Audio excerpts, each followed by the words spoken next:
When myths became science, the astonishing stories that proved our ancestors right. The boundary separating legend from documented reality proves far more porous than modern sensibilities might suggest. From childhood onward, education trains minds to partition these realms with clinical precision. Troy exists solely within Homer's imagination. Amazons represent psychological constructs of patriarchal anxiety. The Kraken embodies nothing more than maritime delirium tremens. The conventional wisdom insists that historical record occupies a well-illuminated chamber of verified facts, while mythology languishes in some cobwebbed attic filled with fantastical debris. Yet what if those dwelling in that metaphorical attic, the fireside storytellers, the weathered tribal custodians of memory, the salt-caked mariners who had witnessed the ocean's fury, what if they were transmitting not entertainment, but testimony?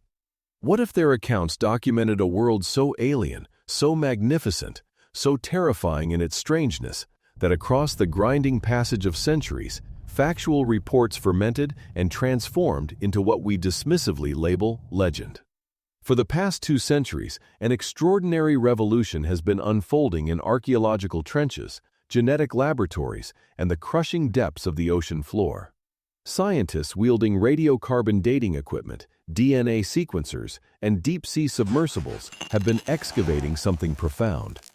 They have been recovering proof, tangible, irrefutable, scientifically validated proof that numerous enduring myths contain kernels of historical truth. This exploration examines 20 such legends, once relegated to the province of folklore, that rigorous scientific investigation has vindicated. From the extinct megafauna our ancestors encountered in hand-to-hand combat, to the genuine architectural wonder that inspired the Tower of Babel narrative, from technologies that seemed pure sorcery, to actual gateways into Earth's infernal depths. This examination concerns itself not with fantasy, but with history's most spectacular revelations about its own nature. The journey begins where human cultural memory itself originates, in the echoes resonating from the final ice age. The Siberian unicorn. The word unicorn typically conjures images of graceful equine creatures, pearl-white coats gleaming, bearing elegant spiraling horns. These are the heraldic beasts of European tapestries and children's fantasies. However, the oral traditions preserved in the frozen yurts of Siberia, transmitted across generations by the Yakut and Tatar peoples, describe something fundamentally different. Their legends spoke of a colossal creature they called the Black Bull of the Steppes. This was no delicate fantasy creature, but rather a multi-ton behemoth, a true sovereign of the tundra, sporting a single massive horn erupting from its forehead. According to these accounts, the horn reached such prodigious dimensions that transporting it would require a dedicated sledge. Encountering this animal meant facing almost certain violent death. For extended periods, scientific consensus offered a tidy explanation. Paleontologists had indeed discovered fossilized remains of a creature designated Elasmotherium sibericum, a gigantic prehistoric rhinoceros. However, their analysis indicated this species had become extinct approximately 350,000 years ago, vastly predating any modern human presence in the region. Therefore, the logical conclusion held that indigenous peoples had simply stumbled upon these enormous, bizarre skeletal remains preserved in permafrost and, naturally enough, constructed mythological narratives to account for them. The case appeared definitively closed. The year 2016 shattered this comfortable consensus. A research team published findings in the prestigious journal Nature, Ecology, and Evolution that sent reverberations throughout the paleontological community. They had conducted fresh radiocarbon dating analysis on 23 different specimens. The results proved staggering. The so-called Siberian unicorn had not vanished 350,000 years ago. These creatures were still traversing the Eurasian plains a mere 39,000 years ago. Consider the implications of that timeline. 39,000 years ago, places this extinction within the period when anatomically modern humans and Neanderthals had not merely arrived in the region, but had established themselves there for tens of thousands of years. They coexisted with this animal. They observed it in the wild. They hunted this 4.5-ton beast that stood 2 meters tall at the shoulder. The ancient accounts of a massive black bull bearing a single horn were not fantasies constructed around fossilized bones. They represented accurate cultural memory, a zoological intelligence report transmitted successfully across countless generations. The myth functioned as a field guide. The Puakai. From the frozen tundra, the narrative shifts to the lush archipelago of New Zealand, to a myth that once dominated the skies. The Maori inhabitants of the South Island preserved legends of the Puakai. According to their oral histories, this creature was a terror from above, an aerial predator of nightmarish proportions. The descriptions painted a picture of a monstrous raptor, black and white plumage marked with a blood-red crest and green-tinged feathers. But this was no ordinary avian hunter. The Puakai, these legends maintained, possessed the capability to snatch children from their villages. It could descend upon and carry off full-grown warriors. Its cry, described as a chilling screech reminiscent of grinding chains, served as an omen of impending warfare. When European naturalists arrived in New Zealand, they dismissed these accounts wholesale. The stories represented beautiful, powerful folklore, certainly, but nothing more substantial. The fundamental laws of physics, aerodynamics, and biological constraints appeared to render impossible the existence of a bird of prey large enough to hunt human beings. Such a creature simply violated every principle of avian biology. Then came 1871. Frederick Richardson Fuller, working as a taxidermist, was excavating in a swamp near Glenmark when he uncovered unusual bones. He forwarded these specimens to Julius von Haast, director of the Canterbury Museum, who identified them as the remains of a colossal eagle, the largest that had ever existed. He designated it Hyraeotis mori, though modern taxonomy knows it as Haast's eagle. The specifications are genuinely astounding. The females of the species, being larger, weighed up to 18 kilograms. That mass exceeds twice the weight of the heaviest eagles currently alive. The wingspan reached up to 3 meters, but the true weapons were the talons. They grew to dimensions comparable with tiger claws. Such armament proved necessary. This eagle's primary prey consisted of the moa, flightless birds that could reach masses of 200 kilograms. The chronological overlap provides the crucial context. The Maori people first established themselves in New Zealand around the year 1280. Haast's eagle did not become extinct until approximately 1400. For more than a century, these two species shared the islands. For an apex predator evolutionarily designed to dispatch 200-kilogram prey with a single devastating strike, a human being would not have presented a challenge. It would have represented vulnerable, accessible prey. Archaeological excavations in Sumner Cave even recovered a bone awl, a utilitarian implement meticulously crafted from the bone of a Haast's eagle. The Maori did not merely fear these birds in some abstract sense.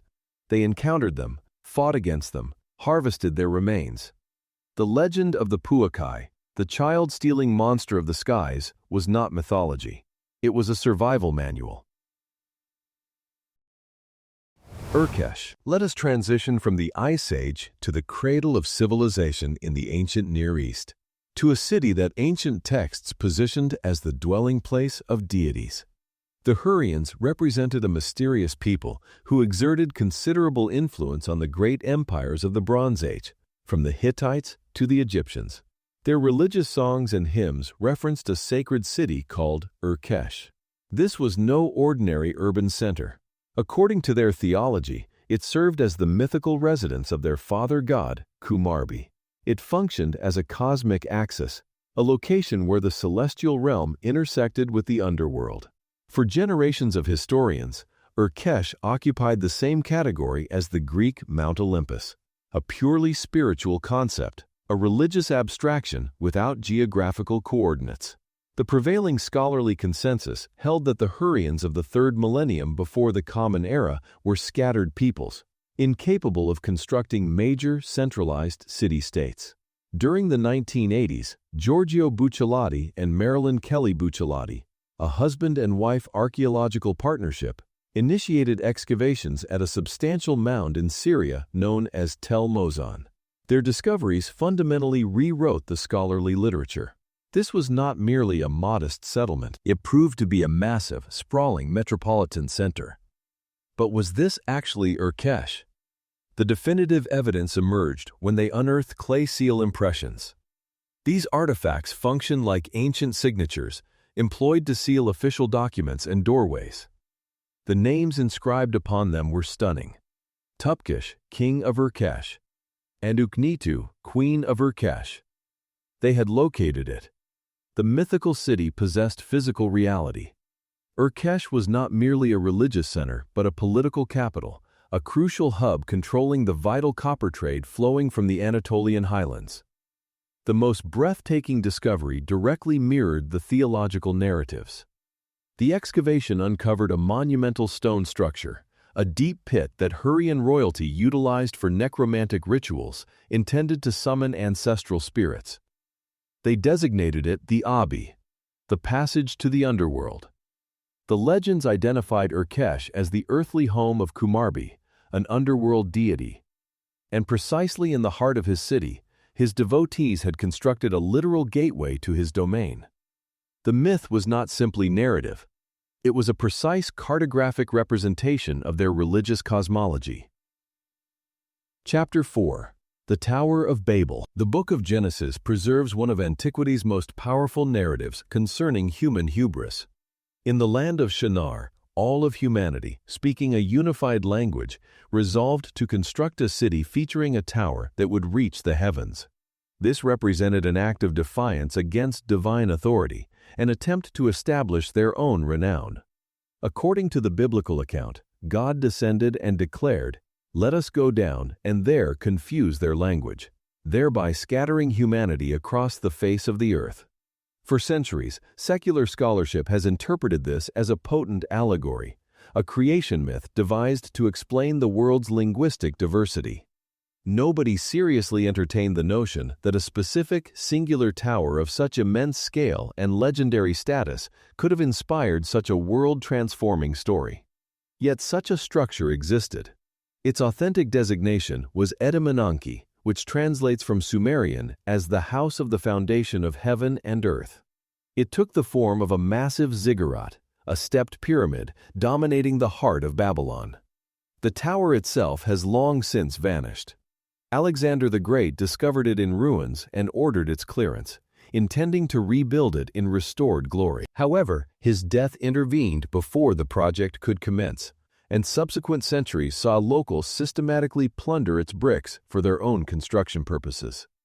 Given this total destruction, how could modern scholarship possibly reconstruct its history? The evidence lay concealed in a private collection for millennia. The crucial artifact is a black stone monument designated the Tower of Babel Stela, currently housed in the Skoyan collection. Carved upon its surface appears an image that captures the breath, the great king of Babylon, Nebuchadnezzar II, standing adjacent to a detailed architectural schematic of a seven-stepped ziggurat. The accompanying inscription provides the connection to everything. Nebuchadnezzar boasts, "I mobilized all countries everywhere, each and every ruler, to make it high. I made it reach to the heavens."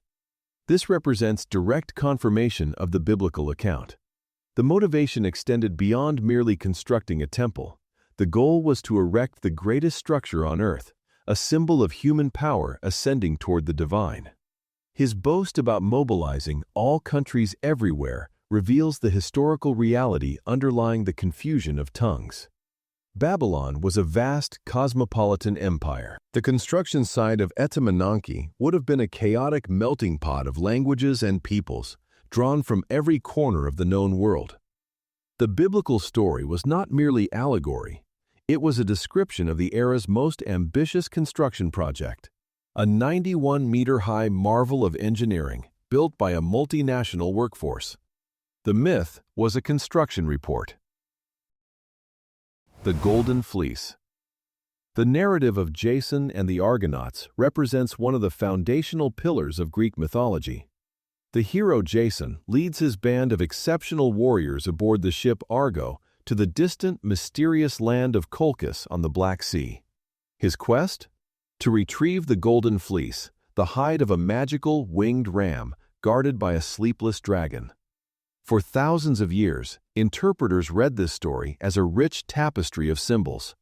The fleece represented solar power, kingship, alchemical transformation, or simply served as a fairy tale prize, a fantastical object with no basis in the real world's economy or technology.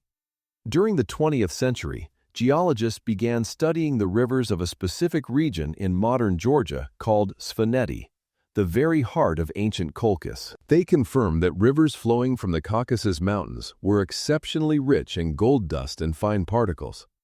Local villagers, for centuries, had practiced a unique and ingenious method of prospecting.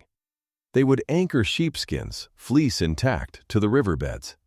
The dense, greasy wool, rich in natural lanolin, functioned as a perfect trap, snaring the fine particles of gold carried by the current. After a suitable period, villagers would retrieve the hides from the water and suspend them to dry in the sun. As the moisture evaporated, the fleece would be left literally glittering with trapped gold particles. They genuinely became golden fleeces. The final component fell into place in 1984. The adventurer and historian Tim Severin constructed a replica of a Bronze Age galley, the Argo, employing ancient construction techniques. He and his crew successfully rowed and sailed it from Greece to Georgia, demonstrating conclusively that the voyage was entirely feasible for the mariners of that historical period. The myth suddenly crystallized into focus. The story of Jason and the Argonauts was not a quest for a magical artifact. It was a tale of industrial espionage. The Greeks had received intelligence about a land possessing a remarkably advanced and effective method for extracting gold, and they mounted an expedition to acquire that technology through whatever means necessary. The dragon guarding the fleece? A metaphor for the fierce local tribes who would have zealously protected their valuable trade secret. The myth was a coded business intelligence report. Troy. For 2,000 years, Homer's Iliad enjoyed reverence as the pinnacle of epic poetry.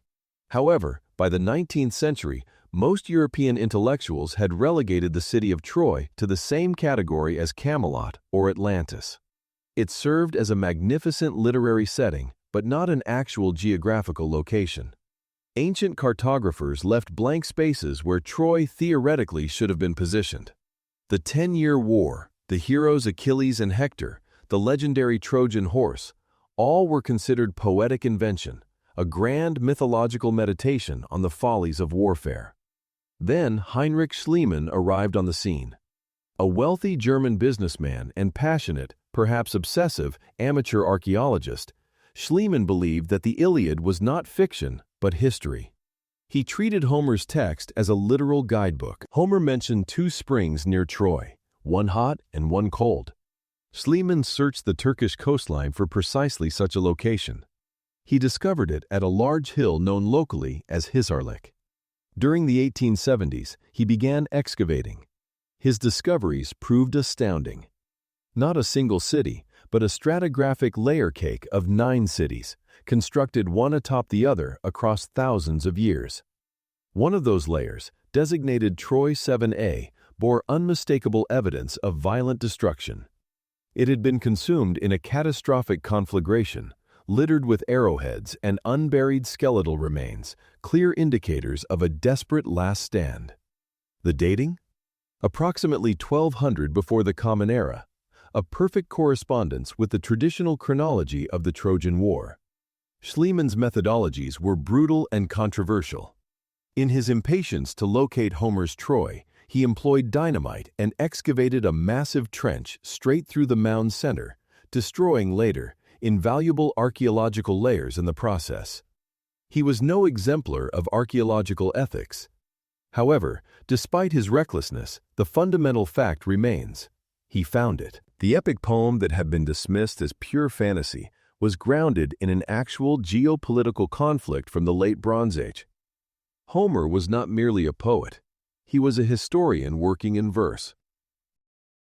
The Amazons. If Troy existed, what about its most fearsome adversaries? What about the Amazons?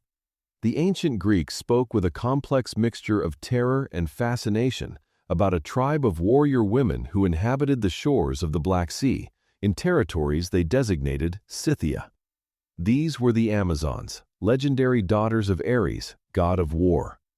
According to myth, they constituted a society without men who would cauterize one breast to facilitate drawing a bow, and who fought on horseback with skill and ferocity matching Greece's greatest heroes like Heracles and Achilles. For centuries, historians interpreted the Amazons as a powerful psychological projection of deeply patriarchal Greek society. They represented the anti-women, a myth constructed to illustrate the chaos that would ensue if the natural social order was inverted.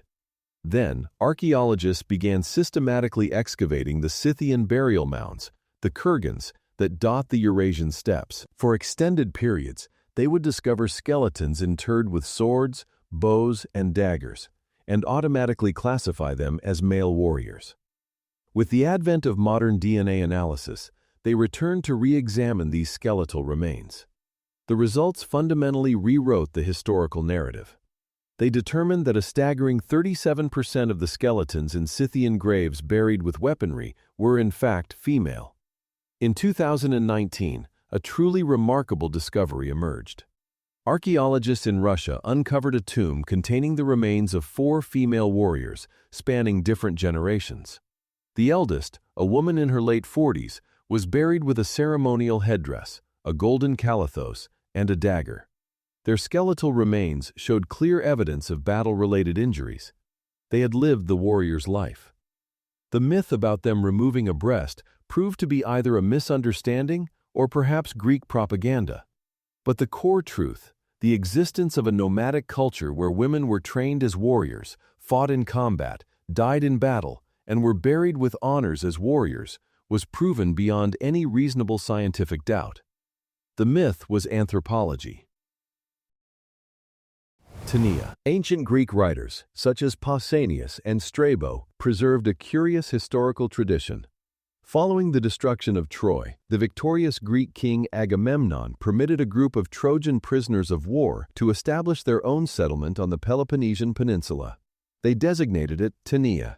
According to these accounts, Tanea prospered, becoming so wealthy that it even helped found the great colony of Syracuse in Sicily. Then, it simply vanished from the historical record, becoming a ghost city, a footnote in ancient texts that many scholars believed was merely another local legend. For centuries, treasure hunters searched for Tanea without success. It remained mythological. Until 2018, an archaeologist named Eleni Korka, who had been patiently excavating in the region near the modern village of Chiliomodi for years, announced a breakthrough. She had located Tanea. Excavations revealed a surprisingly wealthy and sophisticated urban center.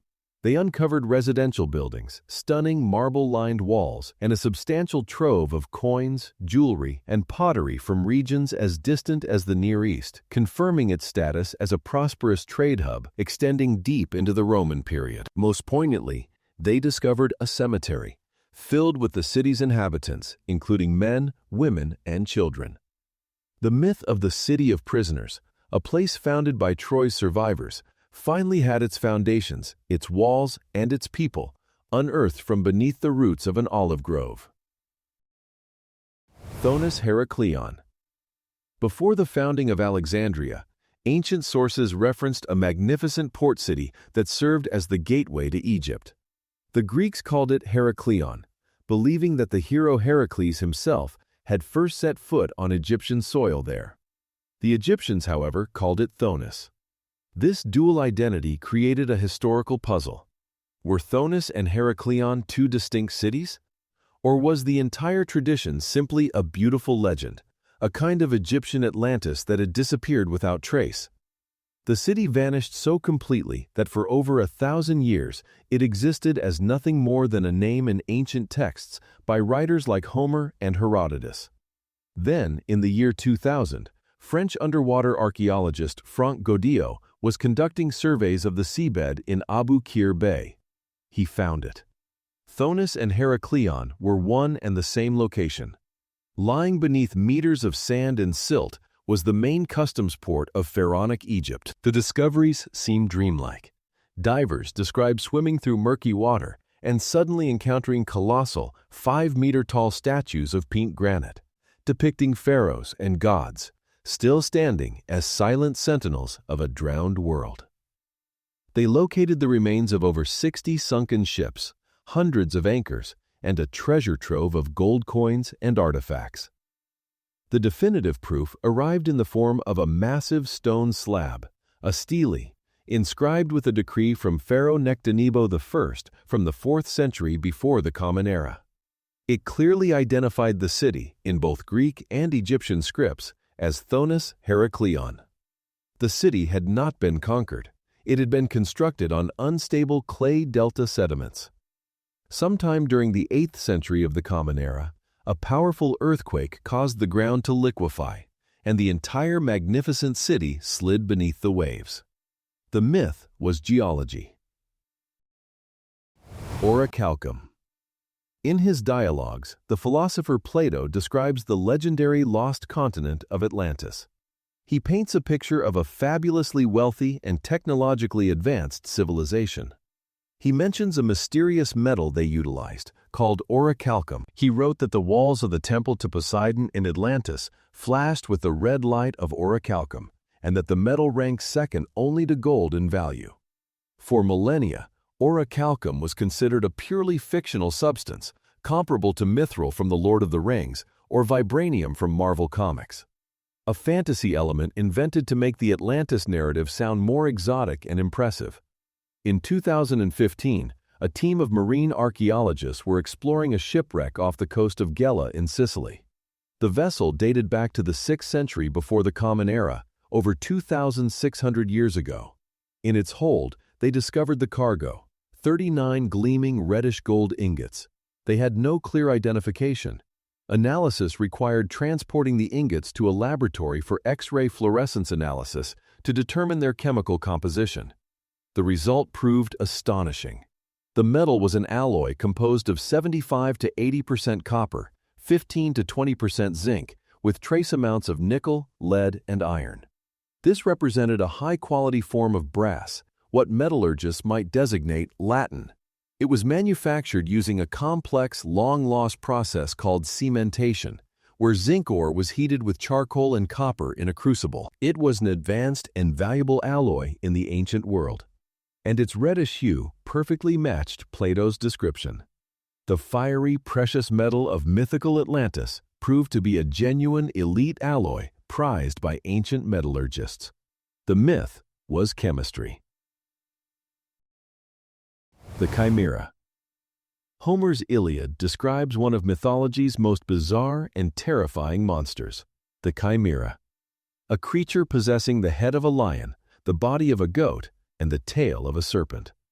Most famously, it breathed fire.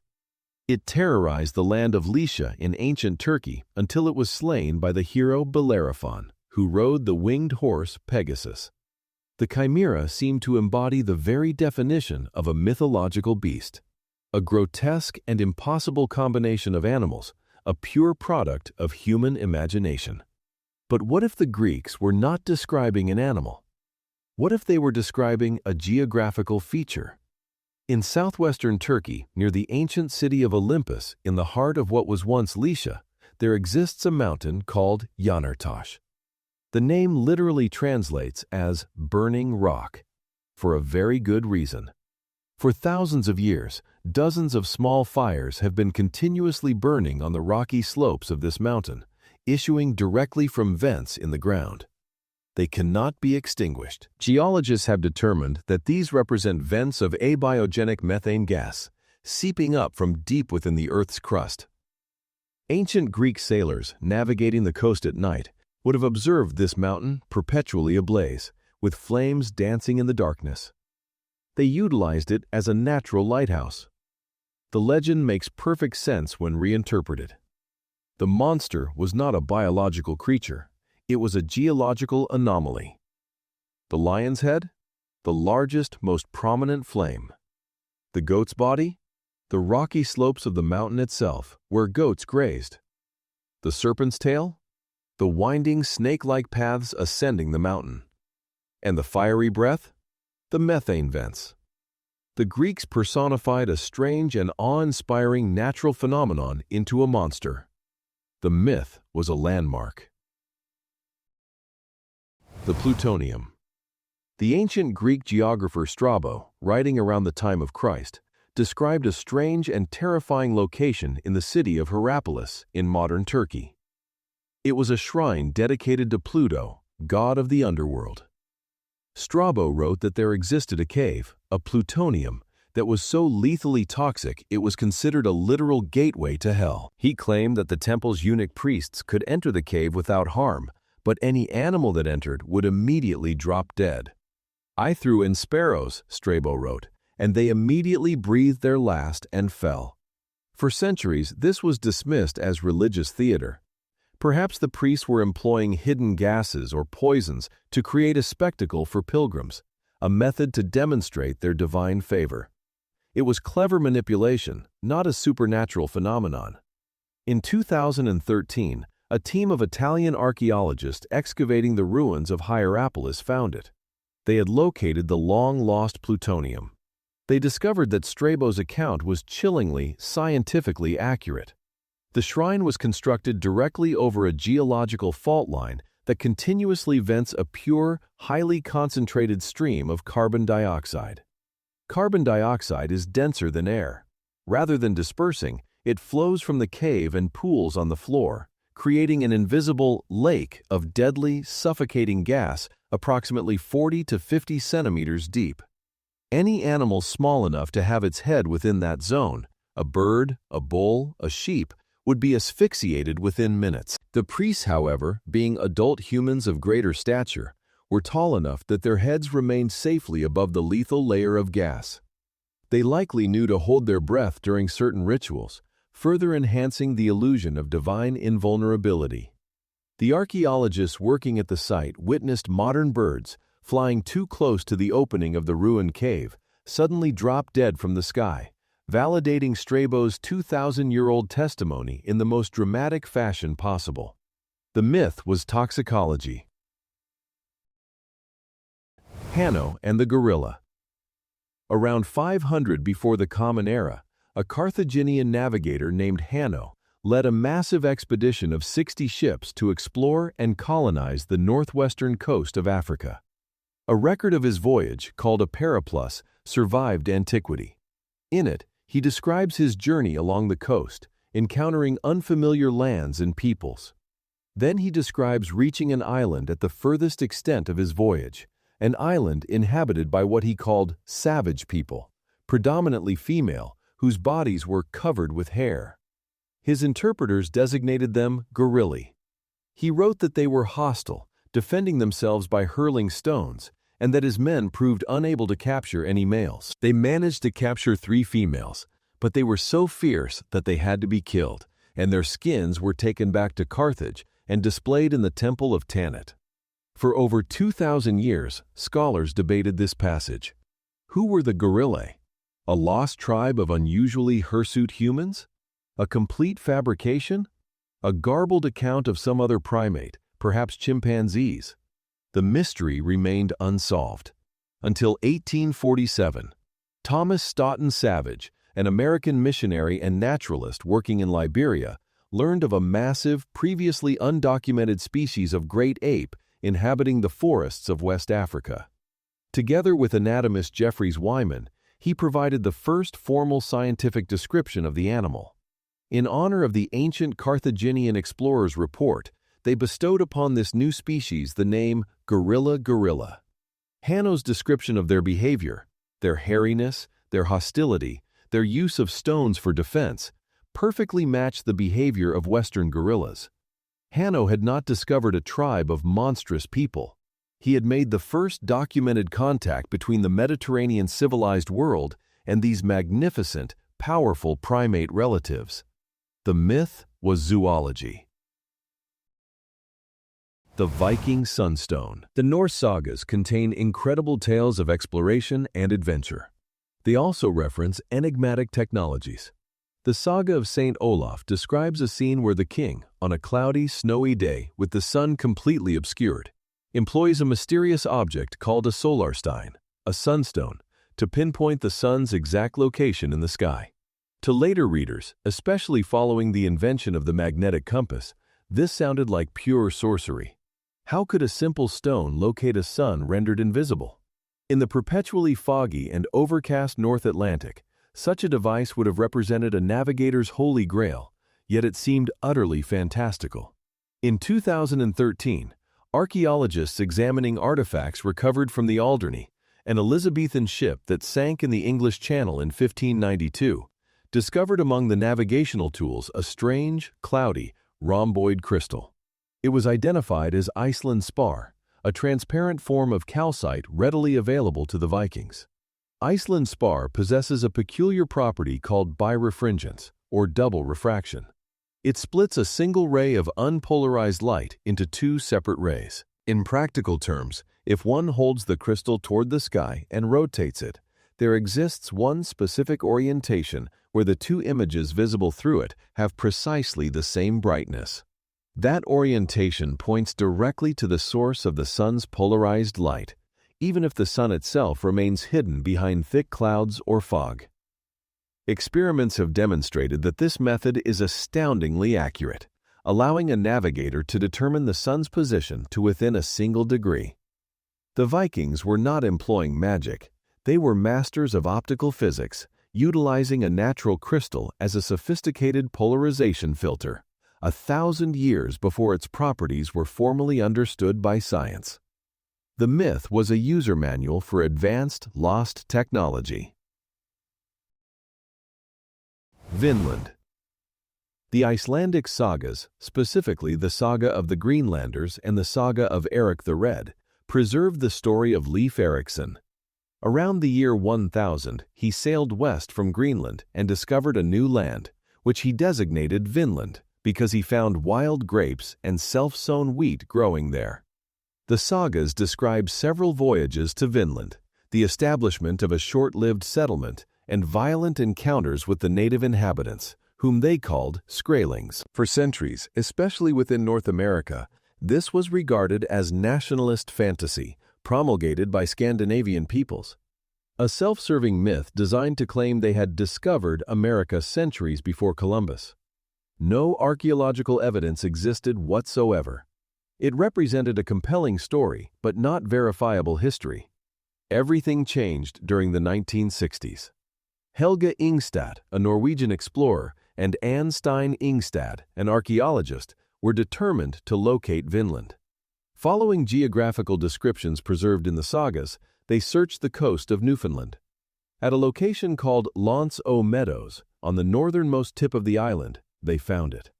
They excavated the remains of a Norse settlement. The evidence was irrefutable. They found ruins of turf-walled longhouses, identical to those in Greenland and Iceland. They found a forge for smelting bog iron, a distinctly Viking technology. They found artifacts like a bronze ring-headed pin of classic Norse design.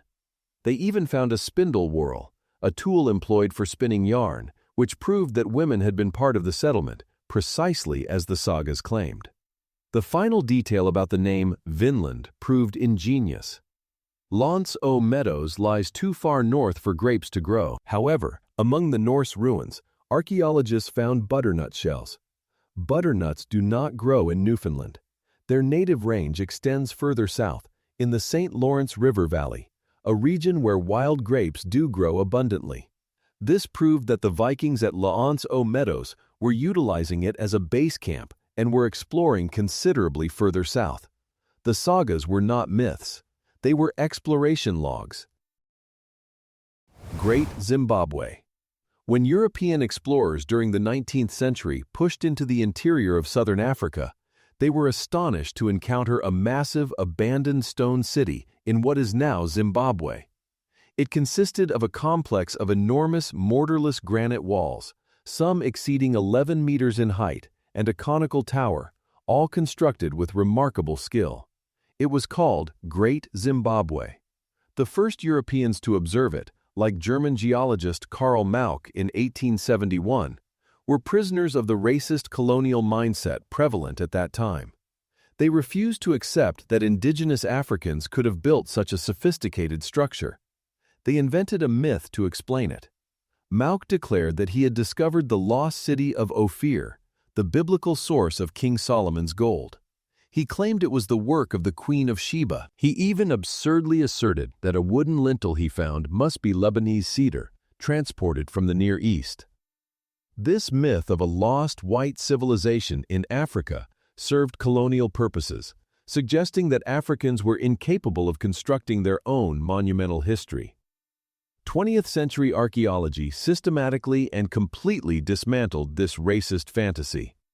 The supposed Lebanese cedar was identified as a local African sandalwood tree.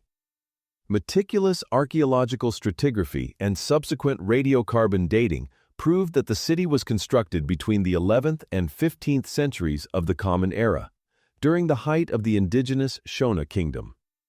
Great Zimbabwe was not the product of foreign invaders. It was the magnificent capital of a powerful African trading empire, a commercial center that connected the gold-producing interior of the continent with the Swahili coast and the vast trade networks spanning the Indian Ocean. The colonial myth was propaganda. The reality testified to a great African civilization. The Okapi. When explorer Henry Morton Stanley was trekking through the dense Ituri forest during the late 19th century, he heard persistent accounts from the local Mbuti Pygmy people about a mysterious animal they called the Addy. They described it as a kind of striped forest donkey, shy and reclusive. These rumors trickled back to Europe, and as they were retold and embellished, they grew increasingly fantastical. The shy forest donkey transformed into a legend of an African unicorn.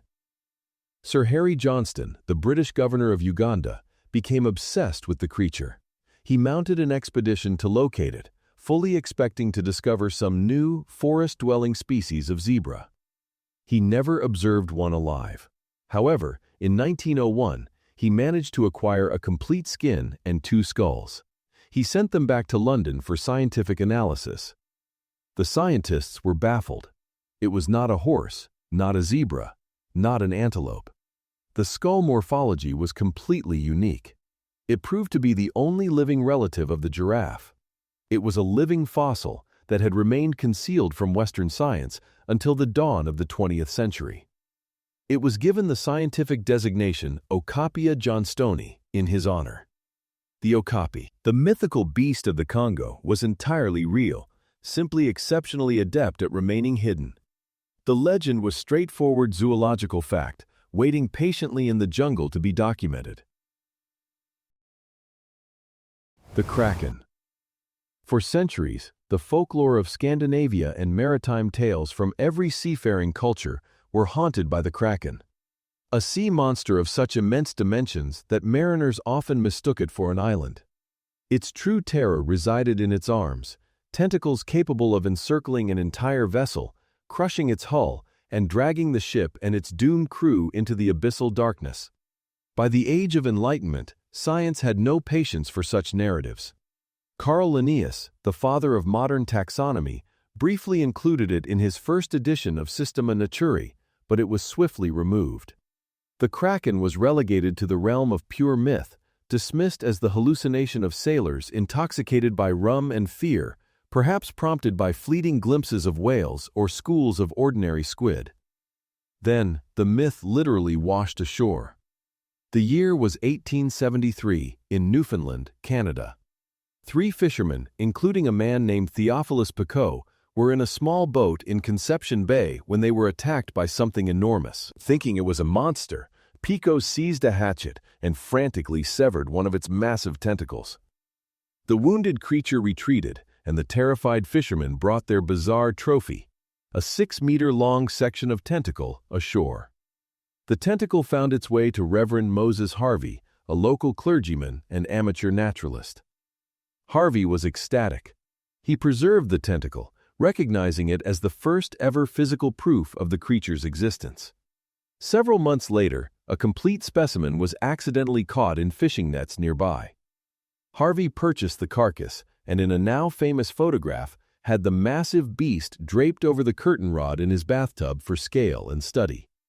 It was Architeuthis dux, the giant squid, the real-life creature behind the legends. The myth had not been an exaggeration. Given what modern science now understands about their battles with sperm whales, the stories may have actually understated their power. Rogue waves.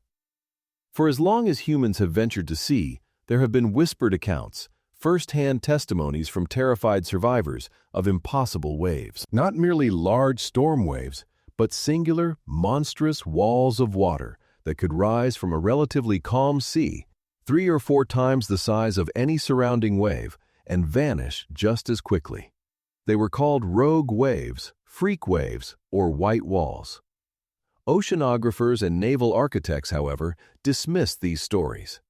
Their mathematical models of ocean behavior, based on linear wave theory, indicated that while a truly enormous wave was theoretically possible, the probability was infinitesimally small, something approximating once every 10,000 years.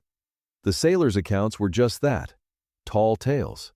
They were exaggerating the size of normal storm waves. Even when the massive ocean liner Queen Mary was struck by a wave estimated at 28 meters high during World War II, causing it to list to a terrifying 52 degrees, the incident was officially attributed to storm conditions, not a singular, anomalous wave. Then came New Year's Day, 1995. The Draupner gas platform, a massive structure in the notoriously rough North Sea, was being battered by a storm. The platform was equipped with a state-of-the-art downward-facing laser to precisely measure wave height. At 3:20 in the afternoon, that laser recorded something the linear models indicated was impossible. Amidst average waves of approximately 12 meters, a single, solitary wave struck the platform. Its height was 25.6 meters, nearly 84 feet. It represented the first objective, digital measurement of a rogue wave. It was definitive proof. The sailors had been telling the truth throughout history. The Draupner wave forced oceanographic science to completely reconsider its understanding of ocean dynamics. Scientists realized that nonlinear effects allow the ocean to steal energy from surrounding waves and concentrate it into one short-lived, monstrous giant. The myth was a statistical reality that mathematical models had simply failed to predict. The Komodo dragon. Until the early 20th century, stories emanating from the Lesser Sunda Islands of Indonesia were considered pure folklore.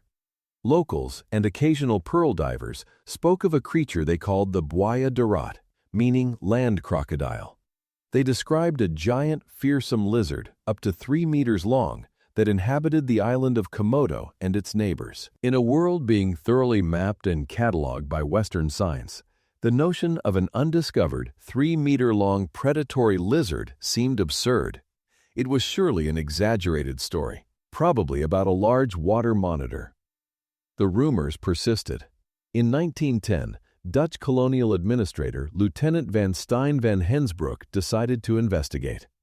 He traveled to Komodo and not only observed the creatures, but shot one and sent the skin and photographs back to the Zoological Museum in Java.